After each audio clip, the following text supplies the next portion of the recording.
Good afternoon. It is exactly 4 p.m. East African time. Time to bring you up to speed on what has been taking shape in the world of news. Form 4 candidates are done with their practical papers. That means they have started writing the theory papers. Those details, we have them for you here on TV47 News Now, and more details from across all parts of the country. But first, the highlights. Tragedy struck Monday morning in the Ngata region of Nakuru along the dangerous Soilo-Salgas section of the Great North Road, resulting in the loss of several lives.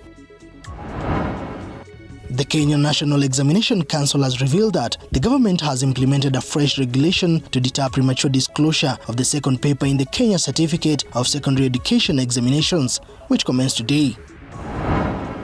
First Lady Rachel Ruto launches mobile clinics and provided essential medical equipment to areas affected by flooding. Welcome to the broadcast. My name is Moige William. Starting off, 11 passengers died in a grisly road accident involving a PSV matatu and a trailer truck in Ngata area along the Nakuru-Eldoret Highway early morning today. Confirming the incident, Nakuru County Police Commander Samuel Ndanyi said the accident occurred around 3 a.m. and that the matatu, which was headed to Nairobi, had a head-on collision with the trailer. According to the Nakuru Level 5 Medical Superintendent James Waweru, 3 casualties, among them a 6-year-old, are receiving treatment at the facility as one was discharged in the morning. The bodies of the departed were taken to Nakuru Level 5 Hospital mortuary.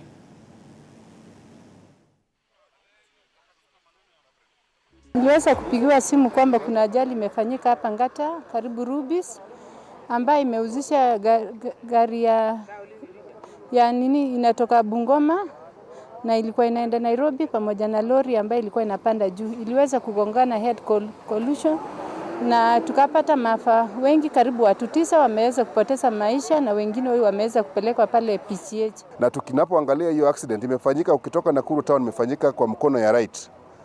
Na ukiangalia hiyo truck, hiyo lori ilikuwa naenda upande wa Eldoret. So kuna uwezekano hiyo lori ili lose control ama something else ilifanyika, ndio driver akaweza kuja upande wa right na tukakuwa na head on collision.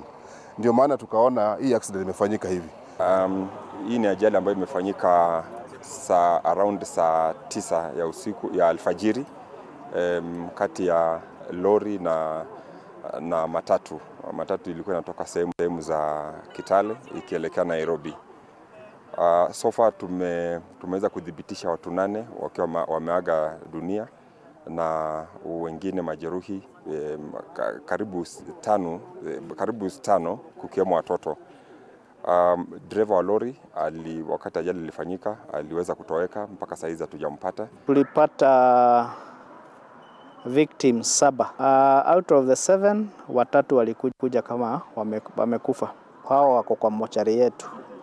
Lakini kuna wengine walipelekwa kwa mochari ya annex, ile wing ya county, mochari ya county. Hao ni 8. So in total I can say those are 11 mortalities. Wale wabaki watu 5, mmoja alitibiwa, 4, mmoja alitibiwa na akaenda nyumbani. Saa hii tuko na watu 3 wako kwa hospitali wamelazwa, mama mmoja na mtoto mmoja na mwanaume mmoja.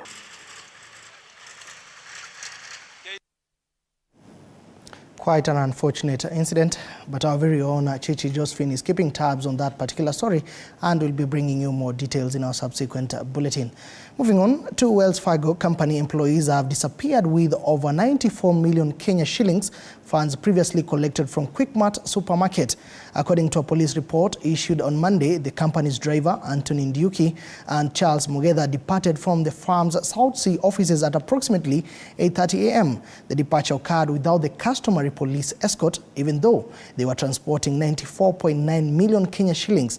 The funds had been generated from Quickmart Supermarket's weekend sale details and was slated for deposit at the Kenyatta Avenue branch of Family Bank. Subsequently, the vehicle used by the pair was discovered abandoned in the Farm area of South Sea, adjacent to the Southern Bypass, with neither the suspects nor the missing money present, as per a police statement.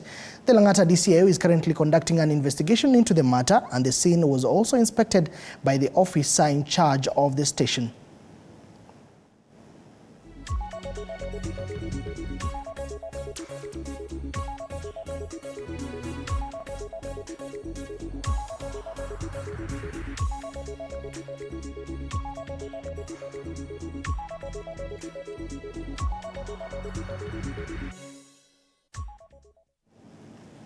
Moving on, an increase in the rate of theft in Kericho County has elicited mixed reactions among the traders in the region. The move comes after 7 shops were broken into in a period of just 2 weeks. While speaking to the media, one of the traders lamented over his losses, amounting losing property worth a fortune. Other small-scale traders also complained of their stalls being broken into every night. The traders are now calling on the security forces to come up with measures that can completely eradicate the crime.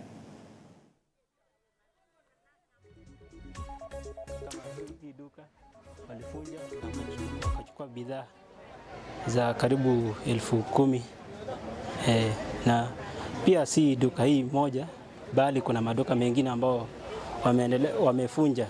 Tunaomba sana polisi, ingawa tumezungumza na polisi hapa Kabartikan Police Station, wamekubali kwa tutashirikiana pamoja ili tutatue hii shida ya wizi. Naomba pia watu tushirikiane na wanabiashara wengine ili tutatue shida hii. Kwa majina yangu naitwa Betty Mutai. Tumekuja hapa sababu tuko na shida mingi sana. Maduka yanabomolewa, mananasi yetu naibiwa, na hatujui nani atachunga sisi, na serikali imekuwa mbali sana. Wamewacha sisi kwa muda mrefu. Sasa tunaomba serikali kuja saidia sisi. Tunakopa loan, sisi hapana lipa loan kwa sababu hakuna kitu ya kuuza, tunapata asubuhi imeibiwa. Mambo hapa yameharibika sana. Hatujui tutatenda lini, tufanye nini, kwa sababu hata wamama wa mananasi wanafunika vitu vyao, kazi za biashara wanafunika asubuhi. Tomorrow News Wiper Democratic Movement leader Kalonzo Musyoka has expressed approval over the High Grand Falls project, whose works will commence soon. Kalonzo believes that the project shall greatly benefit the 3 counties of Tana River, Kitui and Garissa, while breaking the cycle of flooding in Kipini in the coast region.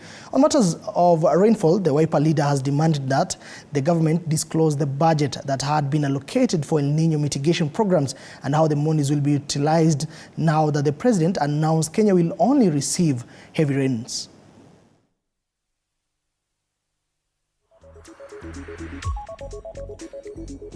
High Grand Falls, I'll say that in English, is a Vision 2030 project. We identified it as such with Mzee Mwai Kibaki, and even Raila was a prime minister in the Grand Coalition government. And we know this is a project that will generate in excess of 600 megawatts of electricity. It will give irrigation capacity to all this area, covering the counties of Tana River, Kitui, and even Garissa. And checking if you have High Grand Falls, you not only check that, but it's going to bring agriculture. Hatuna haja na fitina, lakini Wakenya wanalia, wana njaa. Hata kama mvua inakuja na imekuja, tutashukuru Mwenyezi Mungu. They have even reduced it for El Nino. We want to know, by the way, the budgeted monies for El Nino zinaenda na nani? There must be complete accountability. If you have now reduced it from El Nino status for which you had budgeted, and now you're saying it's going to be no more heavy rains, we want to know these budgeted sums, how are they going to be distributed? Kenyans want accountability. Elsewhere, Professor Petr Fiala, the Prime Minister of the Czech Republic, is in Kenya. Professor Fiala was received at the Jomo Kenyatta International Airport by Prime Cabinet Secretary Musalia Mudavadi. The Czech Premier is currently on a 3-day official visit to Kenya, during which he will hold discussions with senior government officials and industry leaders ahead of his official reception at State House, Nairobi, by His Excellency President William Samoei Ruto on Tuesday. The visit by Professor Petr Fiala aims to strengthen cooperation, collaboration and partnership between Kenya and the Czech Republic across various sectors. Several bilateral agreements are expected to be signed between the two nations during his visit.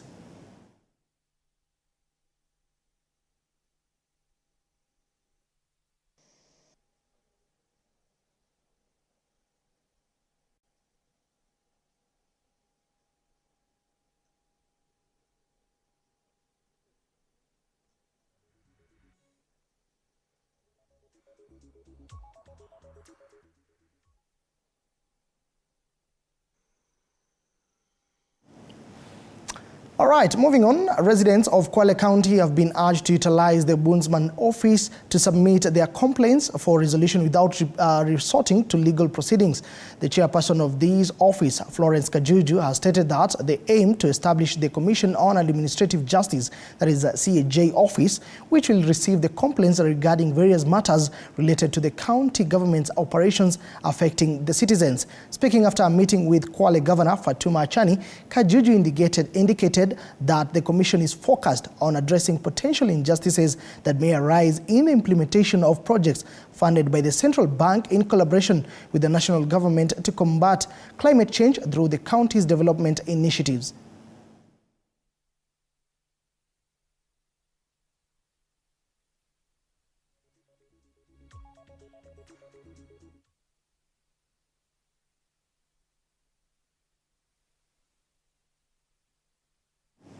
And the Deliverance Church Bishop Mark Kariuki now wants the government to deal firmly with drug dealers, manufacturers and distributors of illicit and second-generation liquor that continue to turn youth into zombies. Speaking at Deliverance Church in Embu, Bishop Mark Kariuki has called for the government to deal with drug dealers, illegal brewers, where he says that they are destroying the future of the youth. He also added that parents should support their children and stand with them. He reiterated that schools should not just allow anyone to speak to students and that they should be selective with who speaks to students.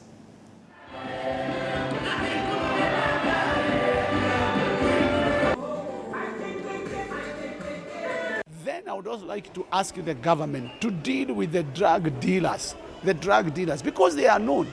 If they are known, let's get them, put them in, because they are the ones who are killing our young people. Deal with illegal brewers who are brewing illegal beer or illicit beer. Get hold of them, get them out of the society, because they are destroying our future. They're destroying our future, they're destroying our tomorrow. And I would like to ask the parents to don't give up on your children. Even if they have been misused, don't give up on them. Let's hold them, let's pray for them until we see change come into their lives. There is hope in Central Province. There is hope in Mount Kenya. It is so important that we be able to stand together and save our young people. And also in schools, we need to know who is coming to our schools. Let's not just allow everybody to come to our schools and talk to our children, and we don't know what they are being told. And then also the internet, we need to guard our children from the internet. And we can only guard them by telling them the evils that are in the internet so that they don't get involved.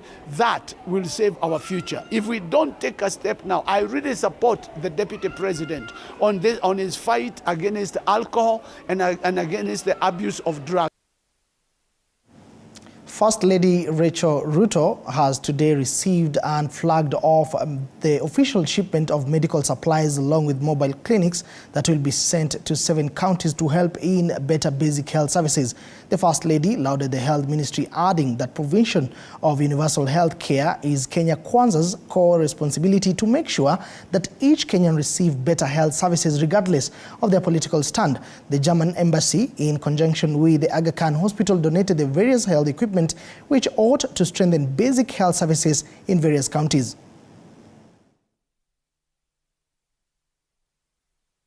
We are recognizing the efforts that have been made in healthcare and coming together to play our part by handing over medical equipment that will be beneficial to those in far-flung areas of our country. We want to recognize and appreciate the Aga Khan University Hospital for their commitment to improving healthcare in Kenya. You have been instrumental in the healthcare sector and have given hope to countless individuals who rely on your services. Your generosity today is deeply appreciated. The medical equipment we are receiving and handing over today consists of 3 fully equipped mobile clinics, 4 fridges, and transport freezers. The mobile clinics will be handed over to Baringo, Marsabit, and Samburu counties. Turkana, West Pokot, Mandera, and Isiolo counties will each receive a fridge and a transport freezer. We have actually now moved away from focusing on curative services, and we have gone back to the basics of ensuring that we promote healthcare, that we prevent diseases, and we rehabilitate those amongst us who may have health issues. Still on matters health, the county government of Mombasa has today flagged off a 50 million shillings consignment of medicine and disposable purchased from the Kenya Medical Supplies Authority, that is KEMSA, at the Port Reitz Sub-County Hospital to be distributed across 47 medical facilities in the county. The consignment, which has been flagged off by the county governor, Abdul Somad Nasir, accompanied by the Azimio la Umoja One Kenya leader Raila Odinga, will go a long way to ensure adequate medicines where patients will be exempted from purchasing medicines at an expensive cost at the pharmacies. The county government of Mombasa has also adopted a Mombasa Care NHIF comprehensive cover program that has seen 16,000 families access affordable medical services, therefore promoting the universal health coverage. Tumefanya mpango ya kuwa tutakuwa na ile facility improvement sisi tumekuwa nayo kitambo. Na sasa every facility, pesa ile inaingia from NHIF will not be going to the county revenue, itaenda kwa ile facility yenyewe ili facility iweze kujiboresha. Katika hospitali hii, kitu ambao kwamba tunataka kufanya immediately, kuna mashini ya x-ray ambao kwamba tutaweza kufanya sisi wenyewe kama county, and we are changing the infrastructure iwe ni ya kisasa pamoja kuwe na ukuta.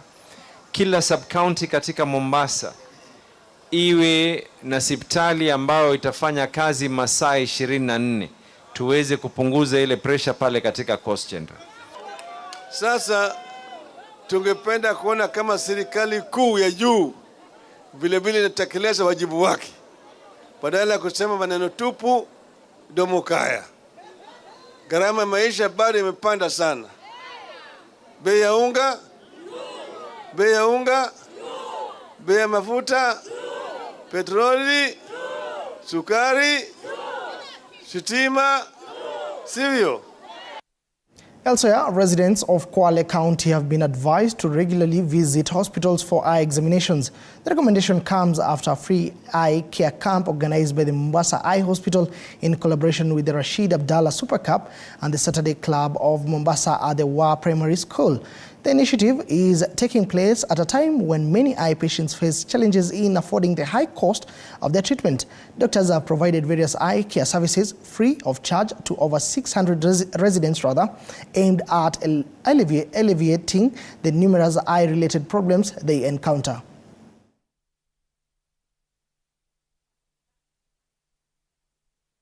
Also finding out that there are some patients who have high pressure inside the eye. We call it an intraocular pressure. The pressure of the eye is raised.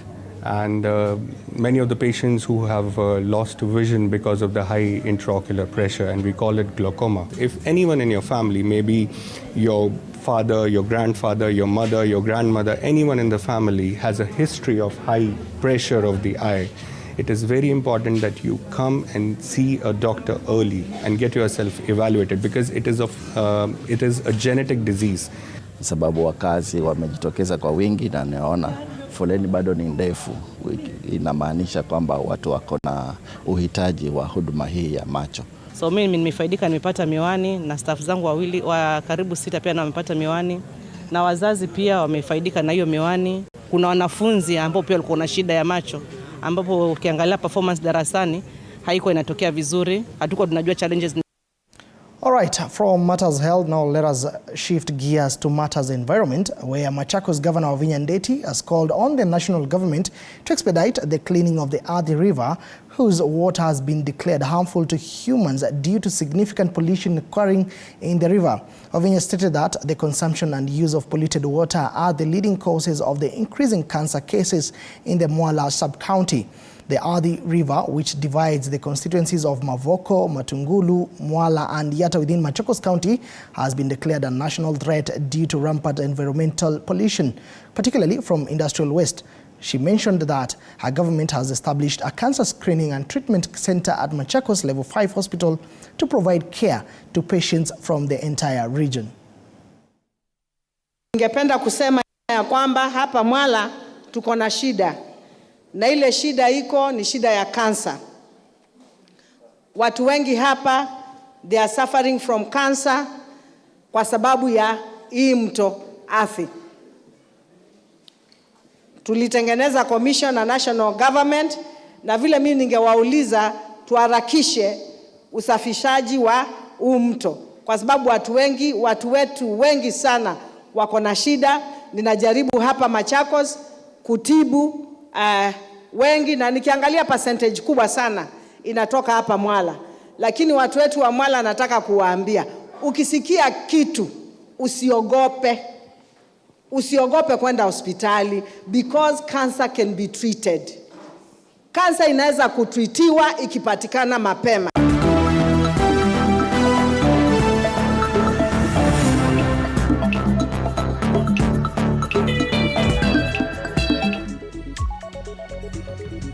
All right, time to bring you up to speed on matters of sports. Starting off, Junior Golf Foundation Kenya has received a batch of 24,000 golf balls from DP World, the smart logistic provider and title partner of the DP World Tour. The golf balls received are part of the DP World Second Life container initiative that has been on journey mission to collect used and unwanted golf balls to give back to grassroots golf and grow the game. The balls will be distributed to 30 golf clubs across the country to help in nurturing talent in Kenyan juniors starting from the age of 5 years old. Speaking during the event, Junior Golf Foundation President Regina Gashora expressed her joy and appreciation, adding that the balls will help them complete their junior training program in full. These as children will now have access to golf balls, golf kits and well-trained coaches to grow the sport.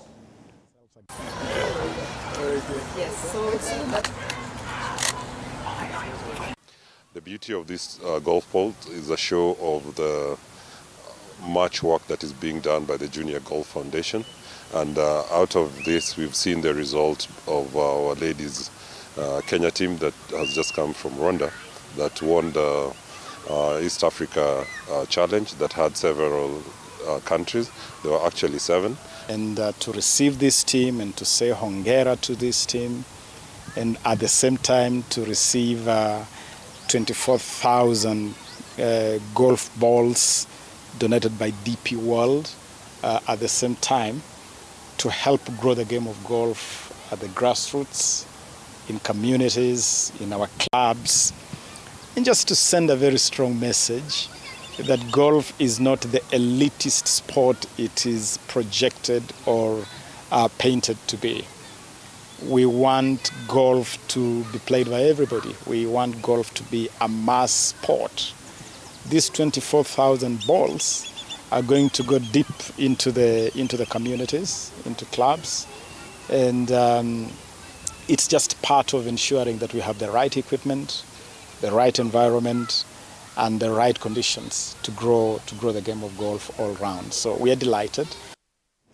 Elsewhere, TNT Dynamites from Banana Town have been crowned as the champions of the 2023 FKF Kiambaa Sub-Branch League in Kiambu County after being held to a goalless draw by United FC in an entertaining match played at Moshada Stadium. The much-awaited last game of the season was a must-win for both teams as they sat 2 points adrift on the standings, with TNT Dynamite sitting top of the table with 36 points, while United's third at 34 points. Both teams came closer to scoring, with strikers from both teams losing open chances in both halves of the game as they later shared the spoils at the end of the match. The league, which was reintroduced and is in its second season, also acts as an awareness initiative among youths in the region to keep them busy and away from crime, drugs and substance abuse.